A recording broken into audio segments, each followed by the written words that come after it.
screen? Yes, I can. Okay, please, over to you. So I've got sequential images of CT abdomen and pelvis with oral contrast.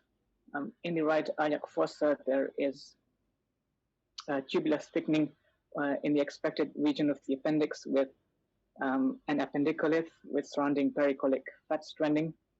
Features are in keeping with appendicitis. There's also thickening of the adjacent peritoneal reflection. I can't see any free air on these images. Okay, fine, well done.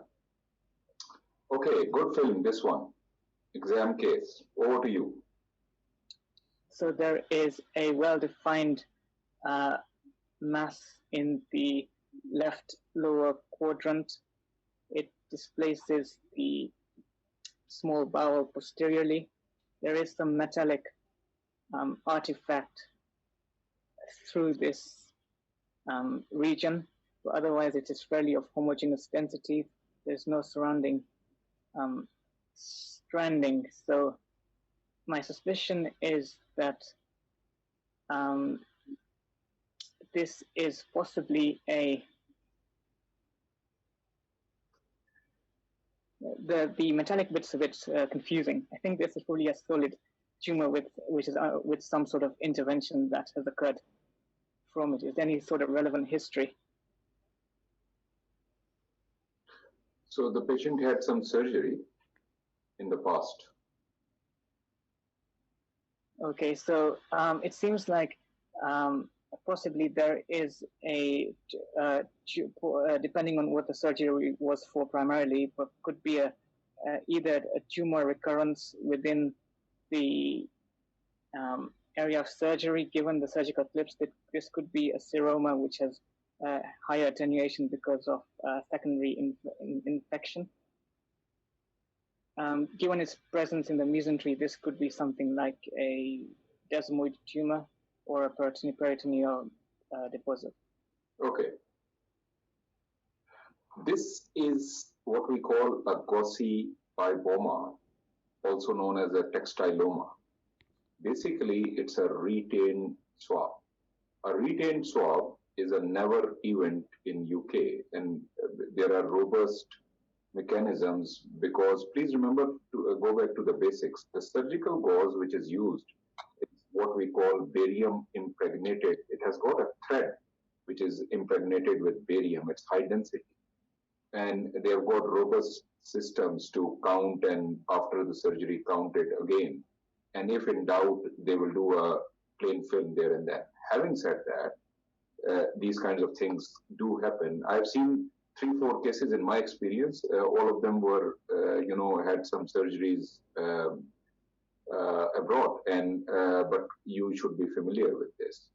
And the key thing is that if you do a plain film, you will see this high density to be metallic density as you have picked up.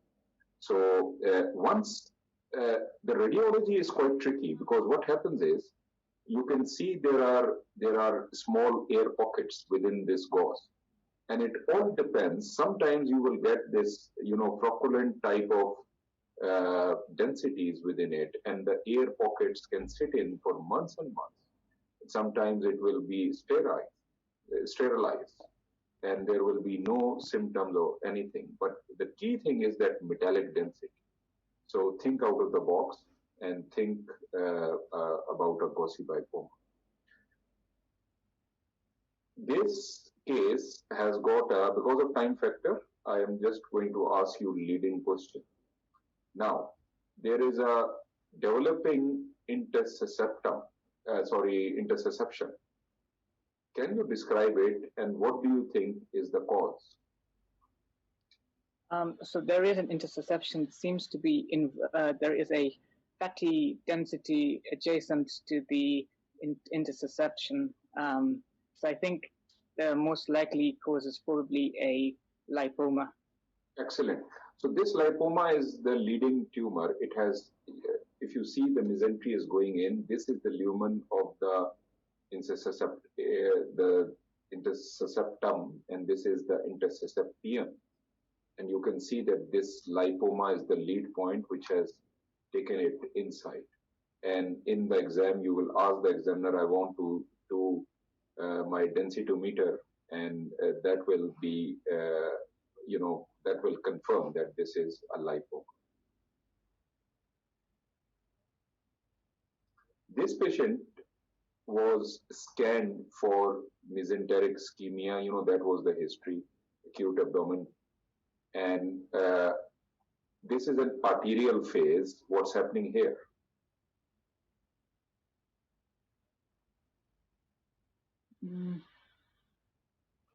So there is hypoenhancement in the loops of Bowel in the right iliac fossa. There's also kind of free fluid. It looks like it's confined to the peritoneal reflection. So this was a loop of Bowel. You are right. And within that, you can see this high density. Which phase is this? It looks like it's arterial phase. What should you be worried about, and what will you ask for? So delayed imaging. It looks like there's contrast extravasation. So I'd want a portal venous or a delayed phase, 90 seconds. Before that, what is more important? And an unenhanced to see if that high density was present before. So unenhanced is the key. You have to ask for that. This is the unenhanced, and now what is your conclusion? That there is an active bleed. Your answer that I will also ask for a delayed is also a correct answer, because please remember that what happens when you do a delayed film, it will make the diagnosis even more certain. So for example, this patient had a polypectomy, and you can see this arterial phase, there is a bit of enhancement, so active bleed. Non-enhanced, there is nothing, and on delayed, it further spreads. So, but the key thing is to ask for a non-enhanced. Same scenario, they will also ask protocoling, because how will you protocol it? And these kinds of study, an unenhanced scan is critical. So this, I believe, takes us to the end of, no, still there are a few films. Okay, what is this? So this is CT abdomen and pelvis in the portal venous phase. There is marked circumferential neural thickening of the transverse descending colon and the rectum. It has a sort, there's also ascites, and it has a sort of a pseudomembranous colitis sort of an appearance with marked colonic thickening with mesenteric hyperemia and ascites. Right. So well done. So basically, this film is pseudomembranous colitis, but it can be a differential diagnosis. Now, this is from your book, and you should have a clear-cut concept about some of these things which I have pointed out. Your book tells you that colitis can be diffuse. When colitis is diffuse, the top two are UC and pseudomembranous colitis. In pseudomembranous colitis, the thickening of mucosa, they say, is much more than anything else, but that is not absolutely specific finding. This is known as accordion sign, where look at this thickening and this is the mucosa. So other than pseudomembranous colitis, these things you have to remember, but UC, you should have a clear-cut concept about UC. So pathologically speaking, UC will involve anything, rectum proximally, but radiologically speaking, you will see in your clinical practice various kinds of patterns. And it can be diffuse, it can be predominant left-sided, ulcerative, and you might see UC, which is just rectal or proctitis is there. Other than that, predominantly right-sided Crohn's disease is important. Ischemic colitis. This particular type of ischemic colitis is a ischemic colitis where the SMA is involved. And if an examiner has this kind of a film, maybe on a CT, he or she is going to show it to you. Why? The concept. The concept is that, please remember that SMA supplies till about the transverse colon. So it is supplying the small bowel and the large side of the colon. It's quite a unique finding where there are signs of ischemia in the small bowel as well as right-sided of colon. On the other hand, usually ischemic colitis in the large bowel is on the left side, and this is because of IMA, inferior mesenteric artery. So diverticulitis we have already covered, and radiation we have also already covered. Whatever I have pointed out, these are important for your exams. I am going to just go through them quickly because I have taught you this in the abdomen part, where the idea was that I have shown you various kinds of films which can come in the exam where something is sitting on the serosal surface of the bowel and is causing a desmoplastic reaction. So because we have already covered it, I'm just going to revise it. This is a classical case of metastasis. The metastases are sitting at the rectosigmoid junction here, and this is ovarian metastasis. And what happens is that when something sits on the serosal surface, two things are important for the exam. One is metastasis, second thing is endometriosis. And so if you see what happens here, that it is causing some indentation on the lumen is narrow. Because of the desmoplastic reaction, folds of barium are going towards the soft tissue mass, and the mucosal folds might be sort of fixed there. We call this striped colon sign. So metastasis sitting here, metastasis sitting here. Another case, and here you can see something is sitting here at the serosal surface of the rectosigmoid, but this one is endometriosis. Another example, and another example sitting at the ileocecal junction.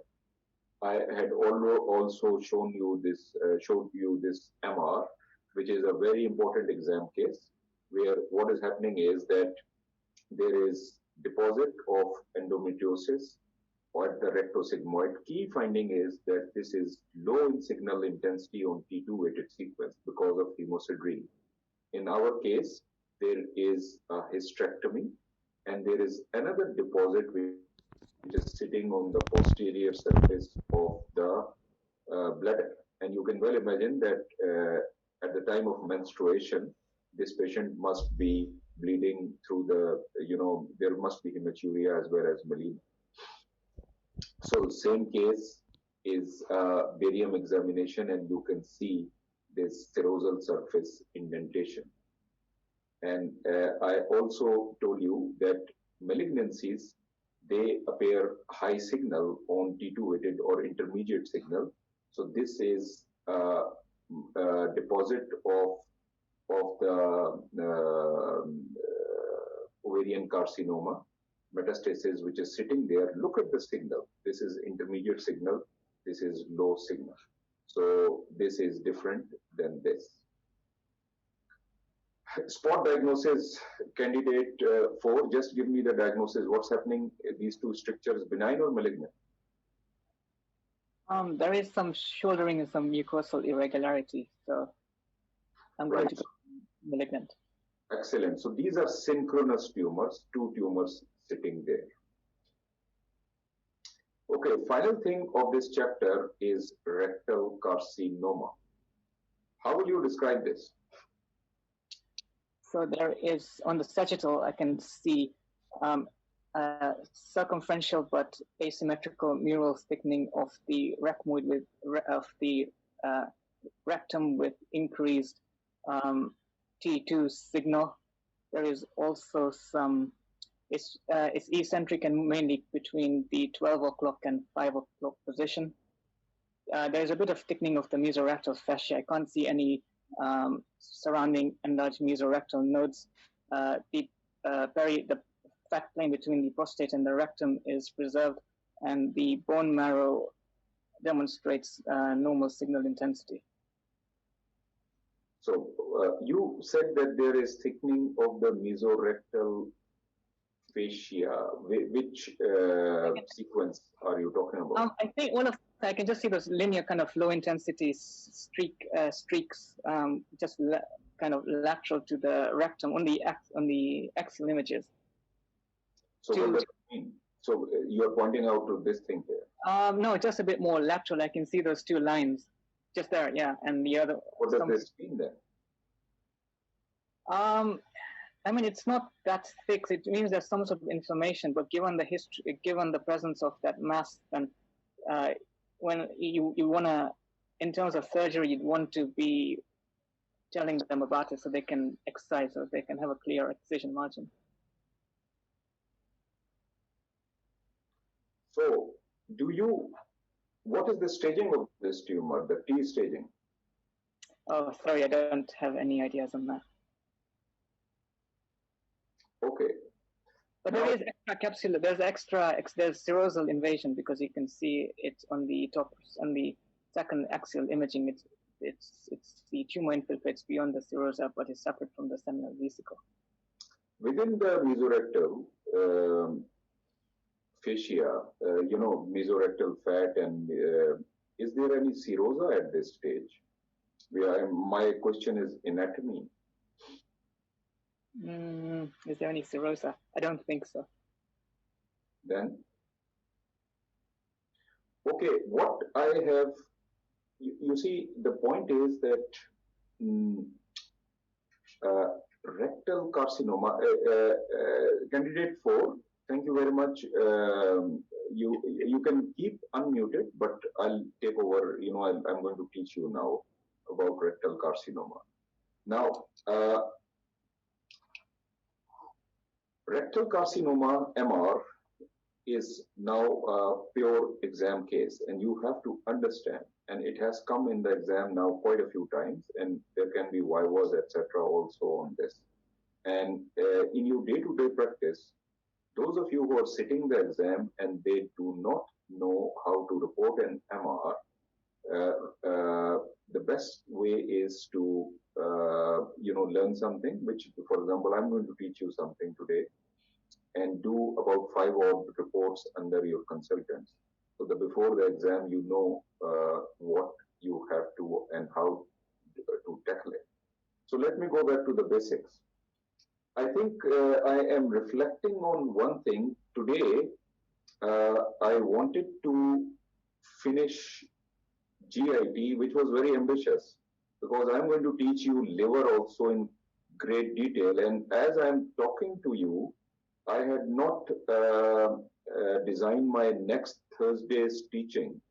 And what I'm going to do is that I am going to go a bit slow. This is what I have decided as I'm proceeding through the session, and teach you more. And next Thursday, I'm going to continue with whatever is left. And that will give me the time to give you a bit of quality on the teaching, because this rectum carcinoma is very important, and it will take a bit of time. Then liver MR will take a bit of time. So I will not conclude GI, but time-wise I will conclude. I will just stop at 9 o'clock today. And then whatever is left, I will continue next Thursday. So now, if you see the sequences of MR, rectum, these are the sequences, and this is what we do.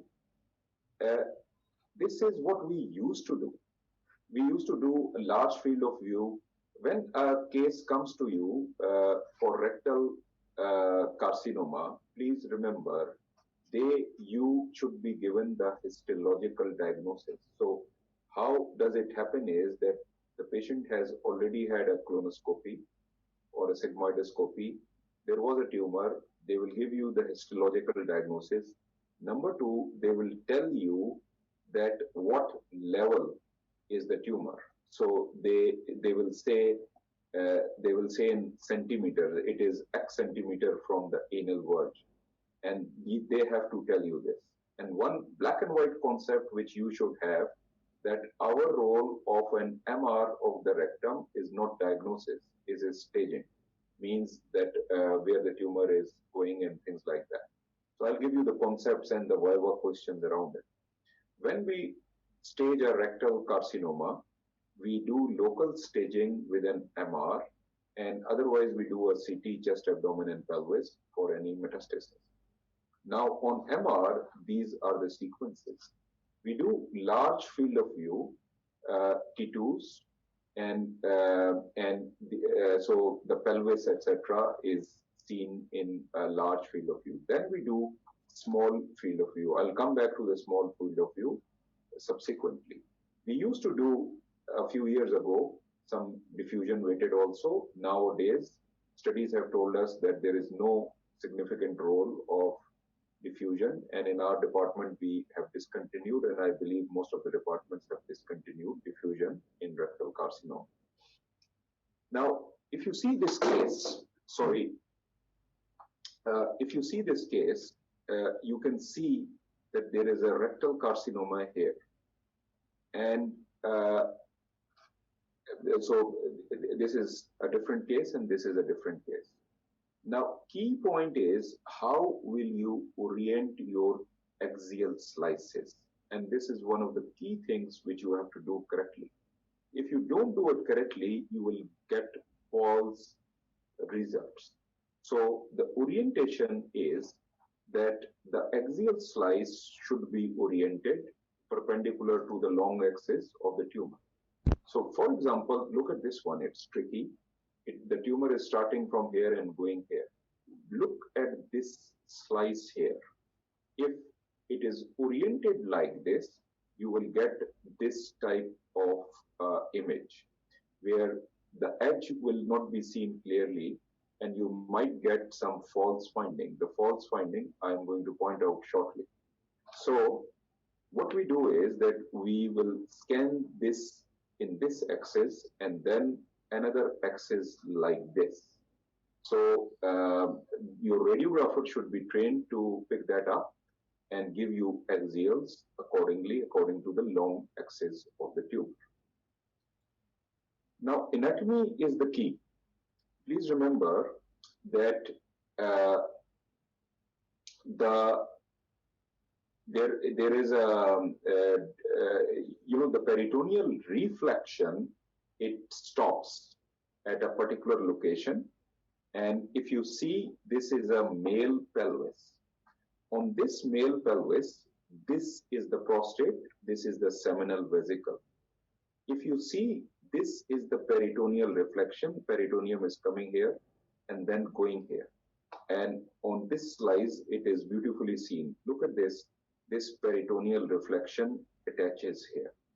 So distal to that is what we call the mesorectal fat and the mesorectal fascia, which I'll show you.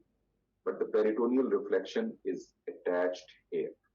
So this is a key concept, and this is an exam concept also. Secondly, the surgeons, when you're doing an MDT, will also ask you the same thing. So peritoneal reflection is attached here.